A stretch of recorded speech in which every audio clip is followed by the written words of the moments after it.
The following has been approved for all audiences by the editor. Thank you for choosing Practical Distributism. The basic premise of distributism is that both economics and politics are subjects of ethics because both exist to serve the common good. This is different than the usual conservative and liberal dichotomy. If you are interested in learning more about the ideas behind distributist positions, consider getting Distributism Basics Foundational Principles.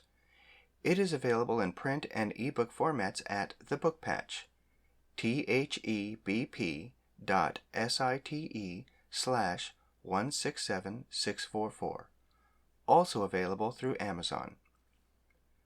Distributism is economics as though families matter. This podcast is an audio version of the main site at practicaldistributism.blogspot.com. If you like this content, please subscribe, like, and share. Now, on to the article. What exactly is proto-capitalism? By David W. Cooney, published on the 12th of August, 2022. Have you ever heard of the term proto-capitalism? I have heard it from two groups. The first group are those Catholics who wholeheartedly accept capitalism. For this group, the proto-capitalism period is evidence that the capitalism under which we live today has its origins in Catholic teaching. The second group are other capitalists who say that the proto-capitalism period was a period of transition from economics being considered a subcategory of ethics, where it was subject to religion and philosophy, to its own separate field of study. There is one thing that is generally acknowledged by both of these groups, however. Whatever proto-capitalism was, it was not capitalism. It is the name given by these groups to a particular time that, according to them, was a transition in European economics to capitalism. This leaves some important questions. What was the preceding economic system? What changes separate proto-capitalism from the period that preceded it? What changes separate proto-capitalism from actual capitalism? Finally, is there possibly another name which we in the current age can apply to what these groups call proto-capitalism? According to these groups, proto-capitalism seems to have started around the 11th century. Capitalism is generally regarded to have started in the late 18th century. This is a very significant period of time for both political and economic life in Europe. Instead of being viewed as just one period, it is better considered as three distinct periods. The time from the 11th century to the middle of the 15th century is known as the High Middle Ages. This was followed by the periods called the Renaissance and the Enlightenment. The reason each of these periods needs to be distinguished is that the political and economic changes that occurred in these different eras were significantly different. The general political and economic environment of Europe in the early Middle Ages, prior to the 11th century, is generally known as the feudal period. Feudalism itself was a period of tumultuous transition in Europe after the collapse of the Western Roman Empire. In order to understand this, we must first take a look at how Rome seems to have managed its colonies in Europe. After conquering an area, Rome left a garrison under the command of a governor whose title was Rex.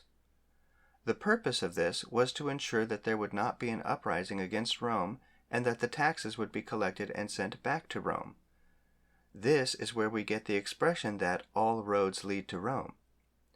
After an area was conquered, roads were built to make sure the taxes and tributes could be transported back to Rome. What is very interesting about what Rome did, however, is that the local people were able to maintain a form of their own government. They could have their own king who was subordinate to Caesar and the local governor. They could keep their own laws and customs. They could continue to worship their own gods as long as they paid the required tribute to the gods of Rome. They could even have their own army, which basically acted as law enforcement. The Roman soldiers kept the peace, but didn't interfere in purely local matters. Another important point is how the Roman garrisons interacted with the local communities. A lot of the Roman soldiers were not actually Roman. Many Romans would only marry other Romans, but many of the other soldiers ended up marrying within the local community. The garrison would go to local merchants to maintain their equipment and purchase things. They became very integrated with the local economic life. When Rome collapsed, these colonies were left without the central government that had coordinated their protection by exerting its authority. These colonies essentially became independent, with the local governor, Rex, becoming the local king. The leaders of the garrison under his command became local lords with the responsibility to defend the community against other communities who might try to attack. Since they no longer had support from Rome, the king and his garrison became more dependent on the local community, while that community remained dependent on them for its protection. The fact that soldiers had married into the community strengthened that mutual bond. This was the rise of the feudal era. The early feudal era was essentially Roman in its mindset.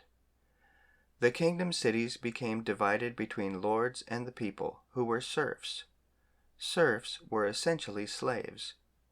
Their lords could tell them where to live and what they had to provide as their taxes. They could be hanged if they tried to leave the lord's land. About the only advantages they had was that the lord was obligated to provide them with a place to live, and they could also keep any excess of what they produced for themselves. This latter fact helped to set up the transition from the feudal era of the early Middle Ages to the High Middle Ages. Another important factor in this transition was the growing influence of the Church. Before discussing the High Middle Ages, we must face certain facts. While it was a period of tremendous advancement for the time, it was certainly not without its problems. Corrupt and bad people have existed in all times, and you will be able to find examples of them in any period of any society. While these need to be acknowledged, we will focus on the general changes that occurred that made the High Middle Ages very different from the feudalism of the early Middle Ages. In my opinion, one of the biggest changes in terms of both economic and political life was the transition of the people from being serfs to being peasants. Many people today have a very negative understanding of what a peasant was. In reality, a peasant was a free person. Serfs were told where to live and what they had to produce. Peasants were free to move and could try different professions. The university system was established and was open to both men and women. This period also saw the emergence of what would eventually become known as a middle class, which could essentially send at least some of its children to university. It was also a period where it was accepted that women would engage in at least some professions. Not only were women doctors, because it was generally not acceptable that a woman would be examined and treated by a male doctor, but there are also records of women becoming members of various guilds and even becoming masters of their crafts. Now these were certainly a minority of cases, but they were there. The kings of this era were not absolute monarchs. During the feudal era, different kings would make alliances where one was acknowledged as the leader of the others, and they would mutually protect each other. However, these alliances were pretty loose. The local lord, who remained essentially king in his own area, maintained his own troops who were loyal to him, similar to the local garrison and governor under Roman rule. Because of this, a local lord could break his alliance and join with a different king. These relationships had become much more stable by the High Middle Ages, but the basic structure had remained the same. The king had his own army of soldiers directly loyal to him, but so did each local lord. Kings coordinated the defense of the realm and settled disputes between the lords, but the lords generally governed their own lands. The craftsmen and tradesmen of the local communities established their own governing bodies in the form of the guilds. The guilds of this era were responsible for many of the things that city, county, and state governments have assumed in the modern age. Membership in a guild was essentially your business license. The guilds established standards of quality and employment. They provided care for their members and supported their local communities. Another important feature of this time was the area known as the commons. Under feudalism, the lord was considered the titled holder of all the land. During the High Middle Ages, craftsmen and merchants eventually were able to buy land from the lord, but there was also an area of land that was generally available for common use among the people. This was a long-established custom that actually had the force of law, and the rights of the people to the commons was upheld in courts. The High Middle Ages was also the period where society was divided in 3 or 4 different estates that generally designated their function. An important thing to note about these estates is that each provided things to society that were needed by the others. This created a type of mutual dependence. It was a short-sighted monarch who would become a tyrant, because he would find himself without basic needs. The initial 3 estates were the lords, the peasants, and the church. Later in this period, a merchant class of traders emerged. The lords were those who fought. Kings in those days didn't just send out their armies. They were in the field fighting with the rest of the army. Imagine if today those who declared wars also had to fight them. The peasants were the main producers of just about everything. They grew the food, made the clothes, made the equipment and weapons, and built the buildings. The church provided both spiritual and material support for the society as a whole. She was the primary educator outside of the family and eventually established the university system. The church was also involved in most technological development of the time. She participated in the development of farming methods, smithing technology, architectural development, and medical research. The monks in one area would also meet with the monks from other areas where they would discuss and share what had been developed, so advancements were shared between different kingdoms. The tithes the church collected provided food and housing for the poor, and the lords often supported these charitable works. The merchants were the traders, who handled imports and exports from other regions. The political and economic environment of this era was very similar to what distributists promote today, but implemented in a way appropriate to that time. As European society transitioned to the Renaissance era in the middle of the 15th century, the authority of the kings became more absolute, and they started sending others to war while they stayed at home. The political turmoil that came with the Protestant revolt from the Catholic Church resulted in the confiscating of church properties and brought an end to the support systems the church ran for the benefit of the poor. In some cases, the confiscated land was given by a king to those who supported him, creating a wealthy landed class. Another thing that happened was that the long upheld right of the people to the commons was revoked. This took away an important economic resource from the people, who became more destitute as a result. This era also saw the beginning of the breakup of the guild system. The guild system didn't collapse on its own. It was crushed through acts of law made to benefit the new wealthy class who supported the growing power of kings. This was a clear break from the economic and political environment of the High Middle Ages, and it resulted in a much more powerful central government authority with a supportive, wealthy, landed class on one side, and a growing class of economically disadvantaged people on the other who were losing the means of their livelihood.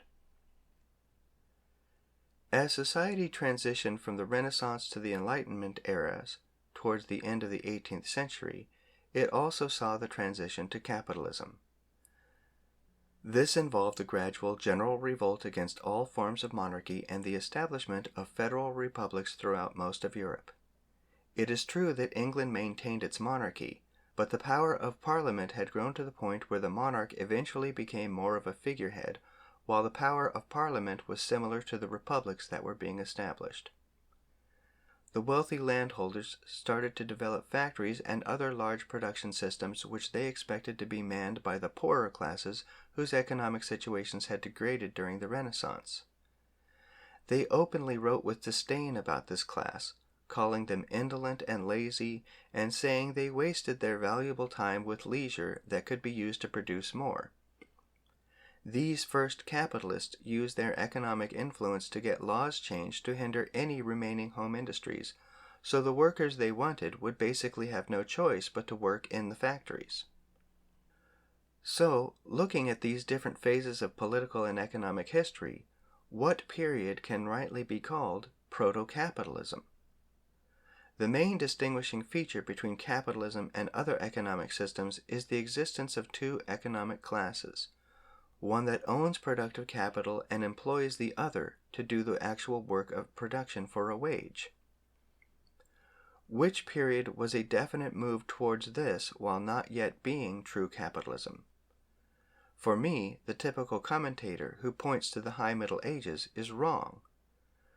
The transition that occurred during that time was more people independently owning the productive capital they used to provide for their own needs. Because many were able to transition to paying their taxes in coin instead of specific products, the lords no longer directed their production. While there were certainly some who could be considered employees during that era, most businesses of that era were owned by the people who did the productive work. I would say that the late Renaissance era is more appropriately considered the time of proto-capitalism. This era kicked the workers out of the productive capital known as the commons, and left them in a situation where they would have to work for a wage in order to support themselves. This era established stronger central governments who could make wide-sweeping changes in laws at the behest of the wealthy landowners to limit the independent economic efforts of the common people, so they too would become dependent on working for a wage to make a living. This era was also the beginning of the religious revolt through much of European society that would eventually justify ignoring the classical view that economics was a subcategory of ethics, instead viewing it as an independent field of study. The High Middle Ages, on the other hand, never separated economics from ethics. Ethics were integral in all aspects of economic life. The scholastic Catholic philosophers of the time were very thorough in their examination of economic life. They included theories of monetary value and the injustice of inflation and deflation, theories of just price that included the cost to bring products to market, the subjective value of the product to the community or individual and ethical principles of Christian morals, the idea that there is inherent dignity and value in labor and living by the fruits of your own labor, the rejection of slave labor, the idea that individuals can improve their state in life by making modest profits and frugal living. This included being private business owners operating in a free economy where business was self-regulated within their guilds. It was a time with banking and systems of profitable credit and investment for complex commercial activities. However, the profit could not be made by usury, but by other compensations in exchange for the loan or investment. In conclusion, my view is that the Renaissance era is the earliest period that can rightfully be called proto-capitalism. The High Middle Ages was a transition from the feudalism of the early Middle Ages, but not in the direction of capitalism. What was established in the High Middle Ages was much closer to what distributists proposed than capitalists. It was the Renaissance era that made the changes necessary for the implementation of capitalism, a system essentially defined by two economic classes, one that owns the productive capital needed for production, and the other employed by those owners to do productive work for a wage. Thank you for listening. Practical Distributism can be found at practicaldistributism.blogspot.com. If you like this content, please subscribe, like, and share.